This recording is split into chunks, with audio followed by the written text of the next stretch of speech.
Yo sentía que me iba. Los médicos humanamente no tenían que hacer. Pero Dios es Dios. Pasé 2 semanas en la unidad de tratamiento intensivo. Después me pasaron a un cuarto.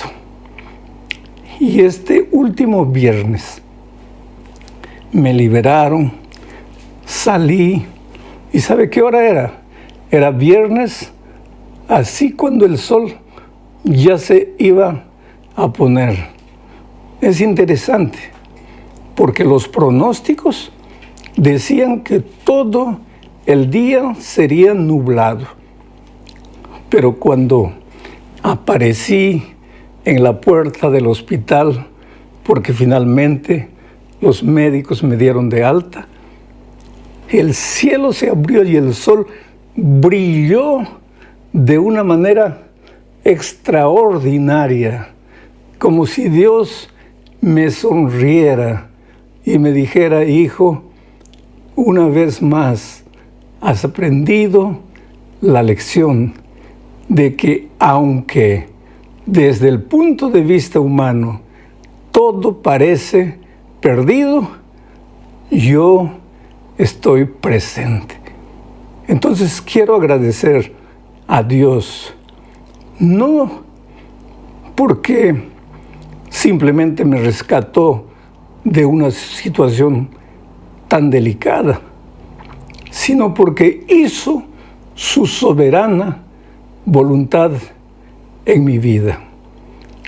He aprendido lecciones valiosísimas y espero más adelante, cuando haya regresado a Brasil, a mi casa, porque ahora resta ese desafío.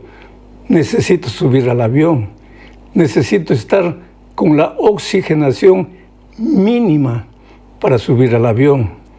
Pero gracias a Dios, honestamente te digo, creo que ya el próximo comentario lo voy a grabar desde casa. Gracias a ti por tus oraciones, por tu amor, por tu cariño. Eres lindo, eres amado de Dios. Y si este testimonio que estoy contando te va a ayudar a desarrollar más tu confianza en Dios, entonces gloria sea al Señor. Esta semana hablaremos de un nuevo y mejor pacto. El pacto antiguo en sí no tenía nada de errado, porque en el plan original de Dios era apenas tenía un propósito, y el propósito era llevarnos a Cristo. Sin embargo, ese plan tenía la participación humana. Los animales para ser sacrificados eran animales imperfectos.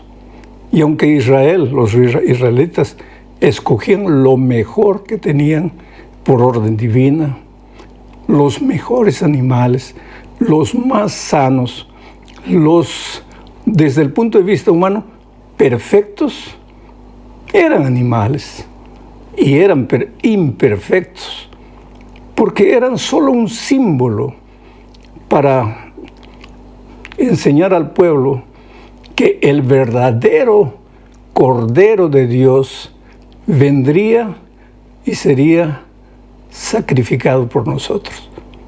Por eso el versículo central de esta semana es Hebreos 8:6, y voy a leerlo comentando un poco.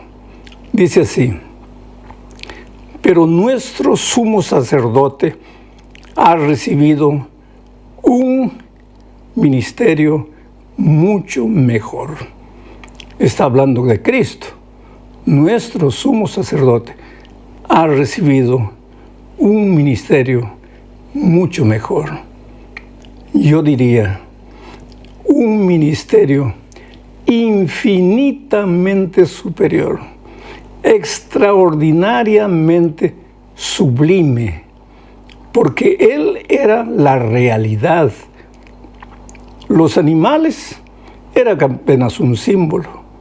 Los sacerdotes eran apenas un símbolo.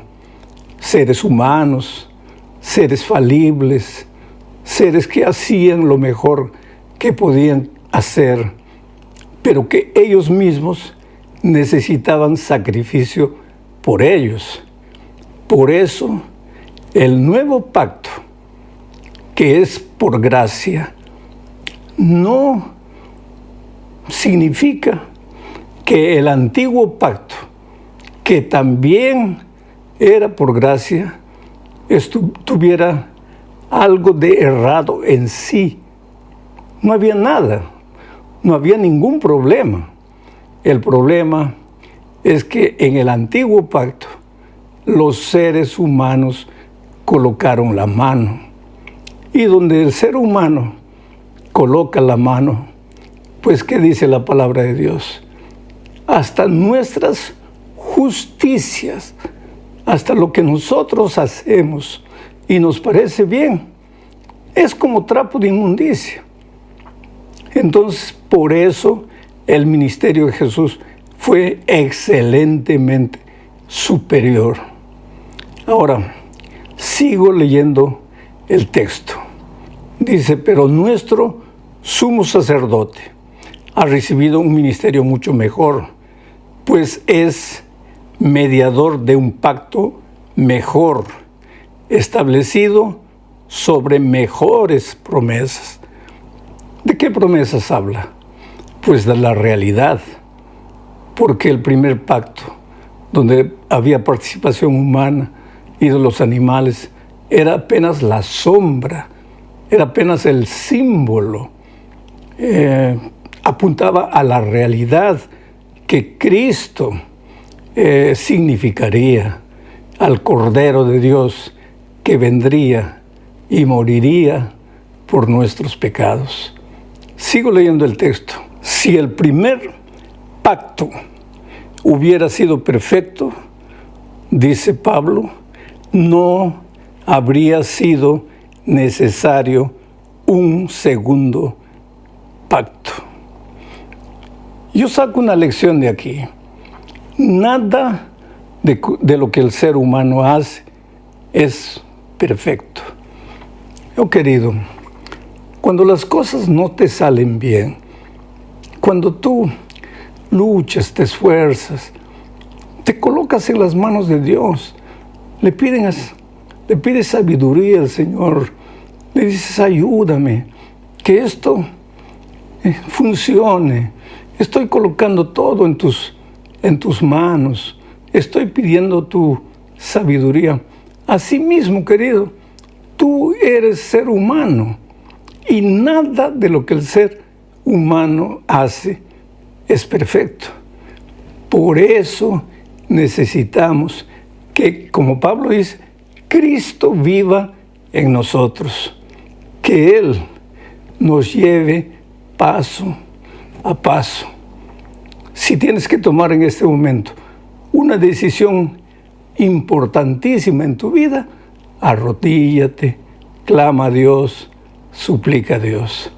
Si tienes que decidir sobre algún asunto, no lo hagas sin pasar momentos arrodillado delante de Dios, porque Él es perfecto. Sus decisiones son perfectas, pero nosotros, por más buena voluntad que tengamos, somos seres falibles, humanos y pecadores. En la primera parte de esta lección, hablemos de la necesidad de un nuevo pacto. ¿Por qué se necesitaba un nuevo pacto? Tenemos que leer lo que dice Hebreos capítulo 7, versículos 11 al 14. Lo voy a ir leyendo y al mismo tiempo comentando. El texto dice lo siguiente: si la perfección se alcanzara mediante el sacerdocio levítico, ya que bajo este el pueblo recibió la ley, ¿qué necesidad habría de que aún se levantara otro sacerdote según el orden de Melquisedec y no según el orden de Aarón? Aquí ya empezamos a ver la necesidad de un nuevo pacto. ¿Por qué? Porque el primer pacto era de cierta manera administrado por los seres humanos. Y ya dije, todo lo que el ser humano toca, por más buena intención que tiene, lo mancha. ¿Por qué? Por su humanidad, por su naturaleza pecaminosa. Entonces, era necesario un nuevo pacto. Era necesario que los israelitas no se quedaran solamente entretenidos en el símbolo, en la sombra, sino que entendieran que el propósito de la sombra era llevarlos a Jesucristo, llevarlos a entender lo que significaba la venida del Cordero de Dios que quita el pecado del mundo. Sigo leyendo. Porque al cambiar el sacerdocio, también se tiene que cambiar la ley. Pero nuestro Señor, de quien la Escritura dice esto, era de otra tribu, de la cual nadie sirvió al altar. Es bien sabido que nuestro Señor procedía de la tribu de Judá, acerca de la cual Moisés no dijo nada en relación con el sacerdocio. Quiere decir, para los israelitas sería una ofensa que alguien que no era de la tribu de Leví decidiera ser un sacerdote, porque los israelitas estaban amarrados, y no hay que culparlos, estaban amarrados a una ley, a la ley de Moisés, que explicaba y determinaba todo el ceremonial de los sacrificios.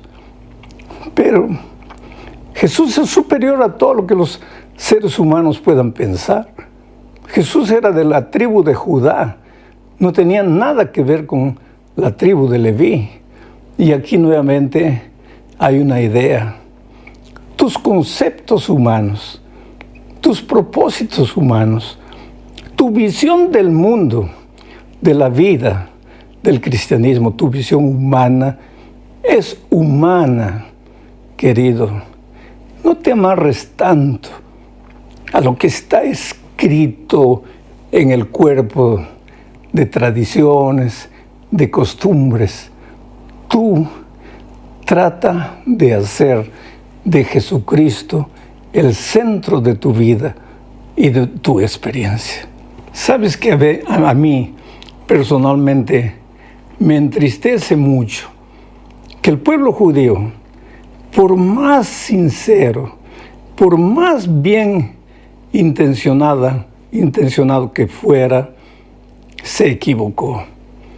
Porque el centro del primer pacto, del pacto antiguo, no era el ceremonial, no eran los detalles, punto y coma, no esto no así, no lo otro no así, no era eso. El punto principal era llevarlos a entender quién era Jesucristo. Pero infelizmente ellos fallaron.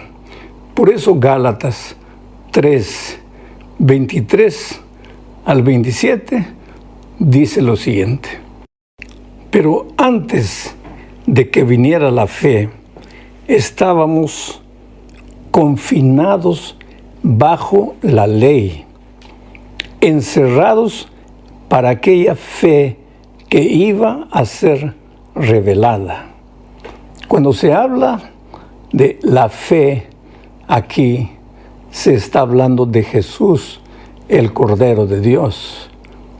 Entonces, el propósito de la ley, del ceremonial, de las sombras, era llevarnos al Señor Jesucristo, a vivir la experiencia de la fe en Cristo. Sigo leyendo el texto.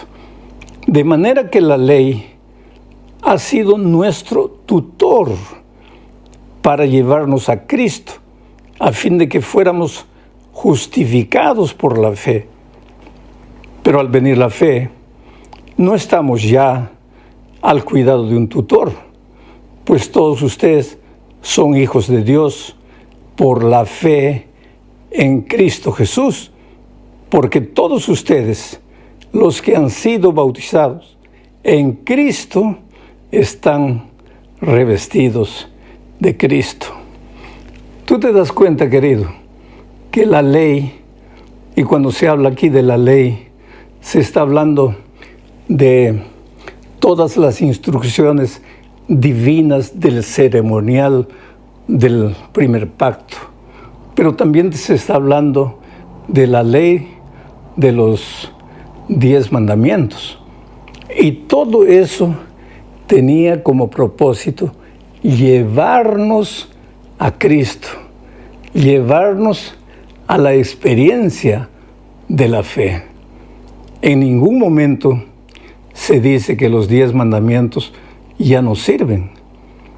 Lo que se dice es que el propósito de los 10 mandamientos, de tu obediencia fiel a las instrucciones divinas, no es que alcances la salvación a través de guardar esos mandamientos, sino que el propósito es llevarte a Jesucristo, hacerte sentir la necesidad de Cristo. ¿Por qué? Porque pues como ser humano tú te esfuerzas, luchas, prometes, pides perdón, te levantas, vuelves a prometer, pero ¿cuánto tiempo sirven tus promesas? 1 semana, 15 días. Ahora, esos tus fracasos son justamente los que tienen que mostrarte que Jesús es tu única solución. Oh, querido, escucha bien esto. Jesús es tu única solución. No te desesperes porque fallaste. No te desesperes porque caíste. Pero por favor, concentra tus ojos en Cristo. Deja que Él conduzca tus pasos. La ley te conduce a Cristo. Y Pablo no lo dice solo aquí, sino en Romanos, capítulo 10, versículo 4. Mira lo que dice. Porque el cumplimiento de la ley es Cristo para la justicia de todo aquel que cree. O sea, el fin de la ley es Cristo. El propósito de la ley es Cristo. El objetivo de la ley es llevarte a Cristo. ¿Y para qué? El texto dice, para la justicia de todo aquel que cree. Pero ¿cómo la justicia del que cree? Si la justicia del que cree es como trapo de inmundicia. Pues no es para lo que tú haces con tus manos, con tu buena voluntad, sino para lo que vas a hacer en Cristo Jesús, cuando Él viva en ti y cuando Él dirija tu vida y tu experiencia. Entonces, vamos ahora a la segunda parte de esta lección hablando de un pacto nuevo y renovado. ¿Por qué era necesario un pacto nuevo y renovado? Necesitamos leer Hebreos capítulo 8, versículo 8 al 12. Dice así: este es el pacto que haré con la casa de Israel. Después de aquellos días, dice el Señor, pondré mis leyes en su mente y las escribiré sobre su corazón. Yo seré su Dios y ellos serán mi pueblo. Ya nadie enseñará a su prójimo, ni le dirá a su hermano, conoce al Señor, porque todos me conocerán, desde el más pequeño hasta el más grande. Seré misericordioso con sus injusticias y nunca más me acordaré de sus pecados ni de su iniquidad. Qué maravilloso, querido. El propósito de las sombras, de los símbolos, eran llevarnos al Señor Jesucristo. No era que los israelitas se concentraran simplemente en los detalles del símbolo, sino que entendieran quién es Jesús. Y cuando ellos entendiesen eso, ahí viene el nuevo pacto, renovado. ¿Por qué? Porque el nuevo pacto no te ayuda solo a colocar la ley de Dios en un cuadro y colocarlo en tu pared. El nuevo pacto saca la ley de la pared y lo escribe en tu corazón. Porque Cristo vive en ti. No es que la ley no vale, sino que ahora lo que importa no es la ley escrita en un cuadro.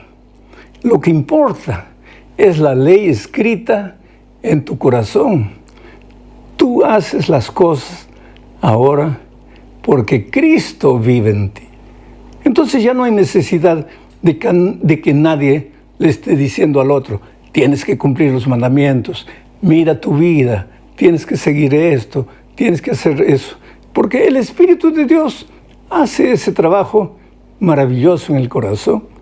Es a esa experiencia que el Señor Jesucristo quería llevarnos. Pero vuelvo a repetir, qué pena que Israel se perdió en los detalles y nunca pudo mirar al Cordero de Dios que quita el pecado del mundo.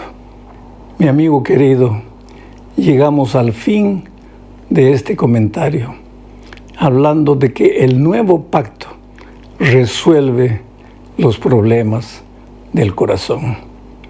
Te voy a leer solo 2 textos que muestran la desesperada realidad del ser humano. Mira lo que dice Jeremías 17:1. El pecado de Judá está grabado con cincel de hierro y con punta de diamante. Está esculpido en la tabla de su corazón y en los cuernos de sus altares. El pecado está con diamante. Tú sabes que el diamante es una piedra preciosa, resistente a cualquier cosa. Y el pecado, dice aquí, de Israel, está en su corazón, esculpido, está grabado con diamante, con punta de hierro. En otras palabras, hagas lo que hagas, tu corazón es pecaminoso. No puedes, solo no puedes. Tú sabes que el objetivo de todas estas lecciones de Hebreos es llevarnos a Jesucristo. Es hacer entendernos que como seres humanos, sin Cristo, no somos nada. No valemos nada. No podemos nada. Hay otro versículo que quiero leerte y es Jeremías 13:10. Dice así: este pueblo malvado, y mira, no está hablando aquí solo de Israel, está hablando de mí, está hablando de ti, está hablando de Israel, está hablando del ser humano a través de todas las generaciones.